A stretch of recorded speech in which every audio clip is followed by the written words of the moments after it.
Hey everybody, it's Robert. How you doing? Call me Bobby. Why the heck not? So, check this out. Today was our Mabon celebration in the coven, and my high priestess gifted me with this, the Radiant Rider-Waite Tarot. I've seen her use this deck in our series of videos we've been doing, breaking down the cards. This is the deck that she uses because the color is so vibrant. It is a deck from, I believe, US Game Systems. ISBN number. Make sure your decks have an ISBN number. If it doesn't have an ISBN number, or if it just has that little square code on the back, chances are it's a knockoff, okay? This says a vibrantly recolored version of the original Rider-Waite Tarot. It doesn't say Smith. Rider-Waite-Smith is what it should say. It bothers me that they don't say Rider-Waite-Smith. Pamela Coleman Smith was the artist of the deck and didn't get her dues, mainly because she was a woman. So now readers and witches everywhere are giving her, and artists are giving her her due, because without her work, we wouldn't have the deck that we have. I love this deck. I want this deck. I got this deck. It was a gift, and that makes it even more precious to me. Joey, my high priestess, she's a very special woman. So, let's see what we got here. It was a beautiful ritual tonight. Her wife led it, Priestess Nicole. So, it's the standard box, and what I'm going to do is put it in one of these bags and hang it on the wall. If they don't come with a box that I can put on a shelf that is attractive, then I pretty much just hang it up for space purposes.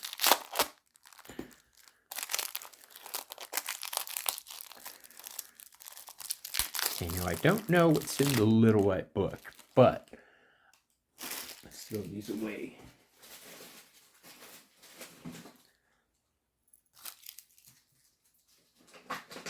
Okay, let's see. It should just be your standard LWB little white book. See here, she's credited. Drawn by Miss Pamela Coleman Smith, an American girl who was a fellow member of the Order of the Golden Dawn.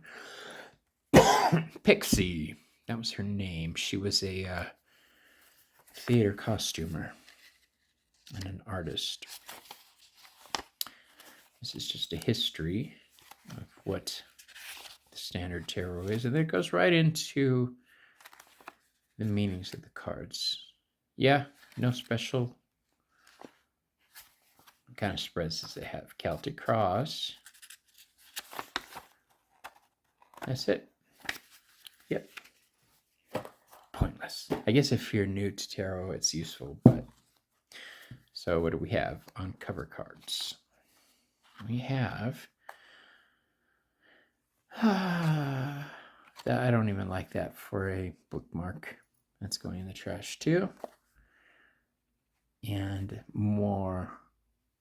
See, okay, Pamela Coleman Smith, she's getting her credit here. I just wish they would have put her name on the box. Yeah, it's not right, I tell you, it's not right. And I just realized I don't have my microphone in the phone, so I'm hoping the sound quality isn't jacked up. Okay, oh, look at that, they're moving. The fool's off on his journey. All right. So we've got the Fool. Look how vivid these cards are. The Magician.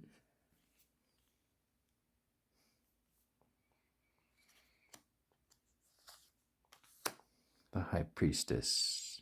I did a Thoth Tarot class today and talked a lot about the High Priestess card and Gimel, the Hebrew alphabet letter that associates with it. The Empress. The Emperor.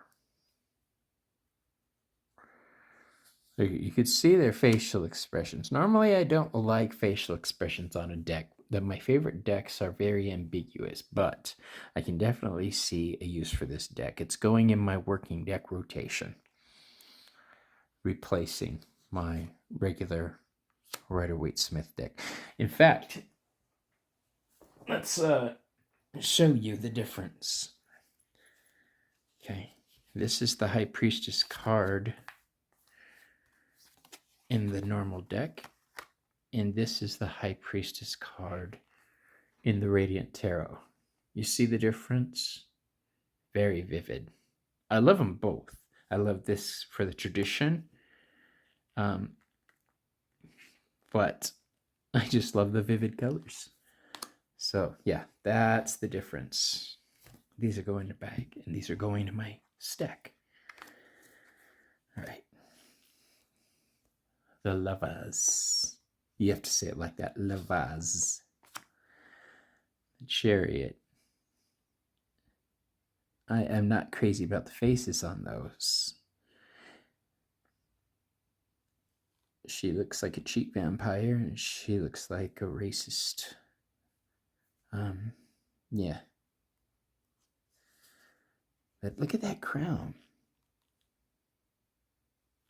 Oh, here's something that I still can't get over. My High Priestess Joey pointed this out, and I've been doing tarot 40 years, and it just blew my mind. I never noticed, or if I had noticed, I'd forgotten all about it. On the shoulders, those are the comedy tragedy masks, which plays into the card's astrological association of Cancer, controlling your emotions.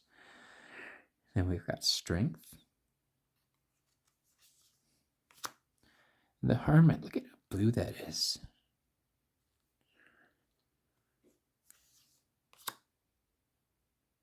The Wheel with the 4 fixed signs. Aquarius, Scorpio, Leo, and Taurus. It still drives me batty that they have a bird for Scorpio, but I understand the reasoning. Justice. The Hanged Man.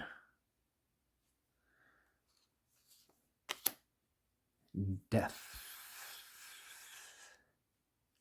You have to say it like that. Death. Temperance. The Crown. You can see every little thing on this card in this deck.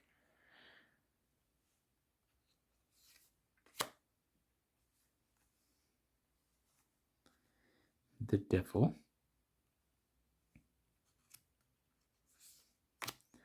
The Tower. Look at all the little yods. They're very visible on this deck. The normal deck, these yods fade into the background a lot. The Star.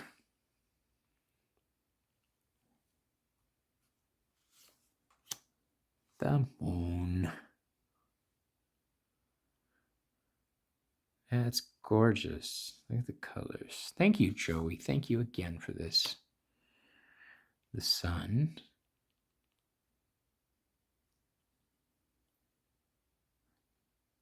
Little Apollo on the horsey. Judgment.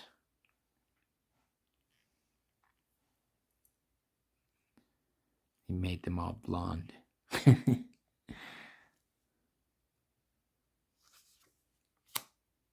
The World. We have the fixed signs again. Now we are into the Minors. The King of Wands.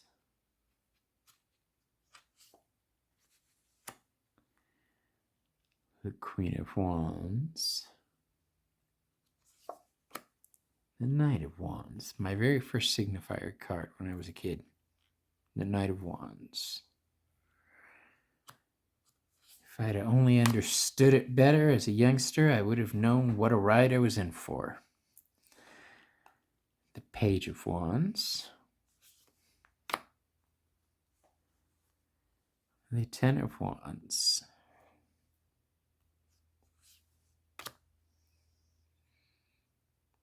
Nine. 8. Talked a lot about the communication aspect of this, as it's a Mercury card today. I really had a good time with that class. I enjoyed it. The Seven of Wands. The 6. It's weird having them count backwards. You know what I mean?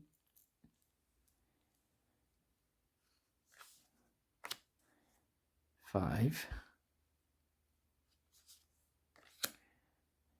4. One thing I love about this card is the yellow background, because to me, yellow is the color of communication. This says everybody's partying and talking, getting along well.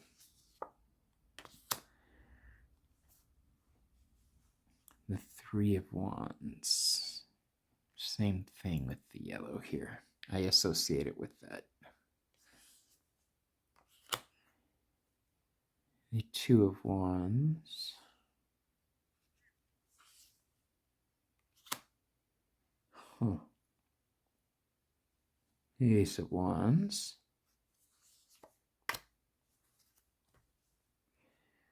The King of Cups.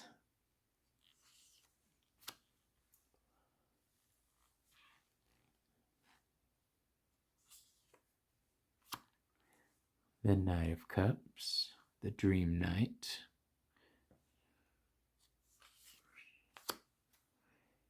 Page of Cups. Or as I call it, the Young Player card. The Ten of Cups. The Happily Ever After card. The Nine of Cups. 8.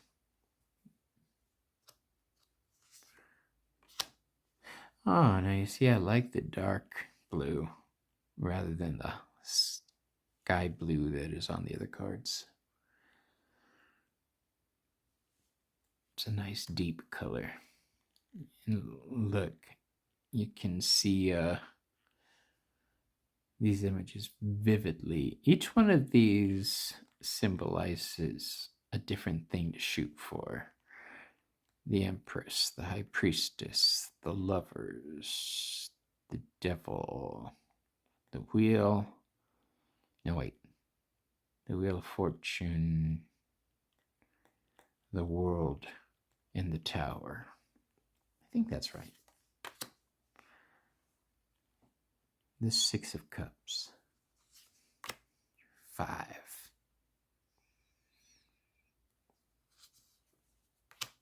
4.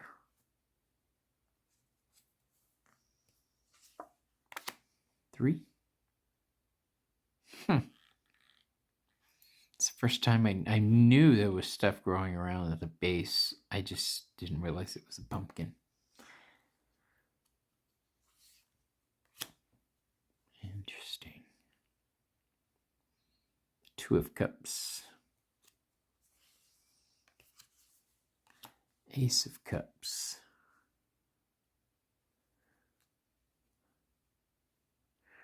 More little watery yards with the Hand of God. Okay, the King. The Queen. You guys, when I tell you these cards allow you to see everything more vividly, I mean it. I mean, I've been, like I say, using these cards for quite a while, and these radiant ones allow me to focus on things I wasn't really paying attention to before. The Knight of Swords,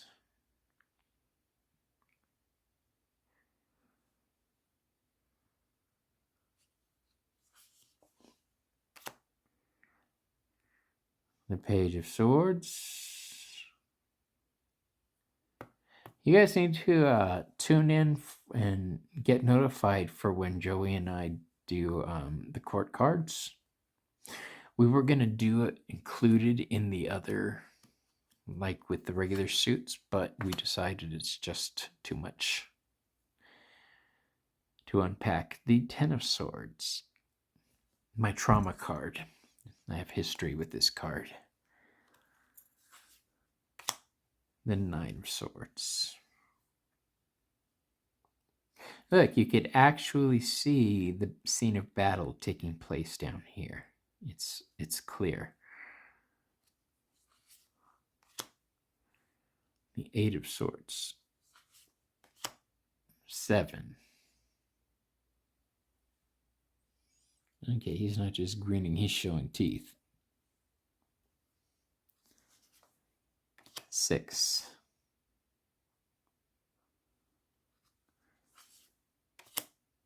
5.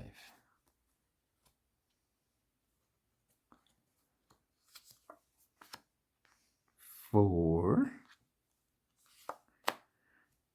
3. I always wonder if people watch this far into the video. The 2. And the Ace. More yards. I like it. We've got the King of Pentacles, the Sugar Daddy card. The Queen of Pentacles. Oh, you could see on a little cherub on here too. Actually, you could see everything. The Knight. The Page. The 10 with the Tree of Life.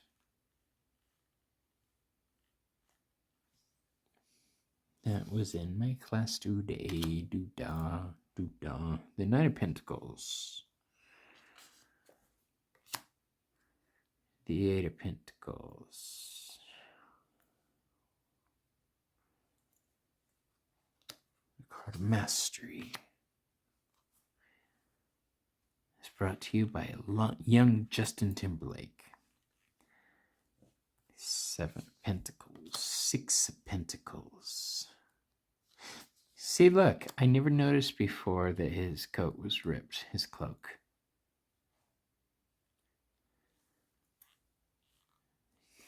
This is cool. The 4.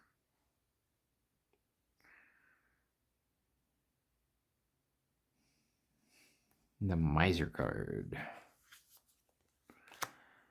3. The group. Card of working together.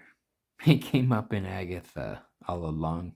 The other night when I was watching it, she goes, the 3 of Pentacles, meaning they were going to work together in a group. Maybe giggle. The 2 of Pentacles. And finally, the Ace of Pentacles. How do they shuffle? I'm glad you asked.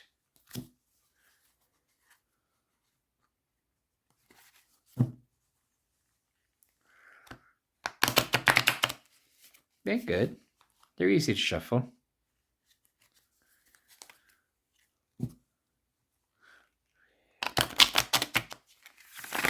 Look at that pop back.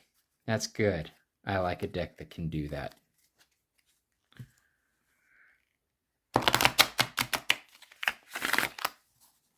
Let's do it one more. And then we'll throw out some cards to see what comes up. 3 cards. Past, present, future. Everything's upside down. This person coming from a place of deep dissatisfaction, deep disappointment. We've got the 5 of Cups upside down. This is disappointment, but not paying attention to what's here. And since this card is upside down, it takes it to its Darkest aspect, meaning this is most likely somebody who is letting their business, personal care, things like that fall by the wayside because they're so focused on um, what they've lost in love. And then in the present, we have an upside down Two of Wands. The Two of Wands is about waiting for your ship to come in. When it's upside down, this could be not waiting, trying too hard to chase something down, not respecting the process, which sounds a lot like me, actually. I'm very impatient and I want things to happen on my schedule, not on the universe's. Doesn't work that way, though, does it? And finally, we have the Knight of Swords upside down. The Knight of Swords, when you think of the Knight of Swords, think of King Arthur's knights. You can't tell these guys anything. They cannot be bribed. They're on a mission from God. Their higher ideals guide them. And the knight, once he gets something in his head that he's doing the right thing, he will do it. However, when the Knight of Swords is upside down, that could be rushing in too quickly without thinking things through. Since swords are the realm of thought, this is the fastest knight in the deck. When it's upside down, it might be moving too fast, or it could be not moving fast enough. Either way, it needs to be looked at. Okay, so do you guys like the Radiant Tarot? Do you use it? Give me your opinions, all right? Talk to you later. Bye.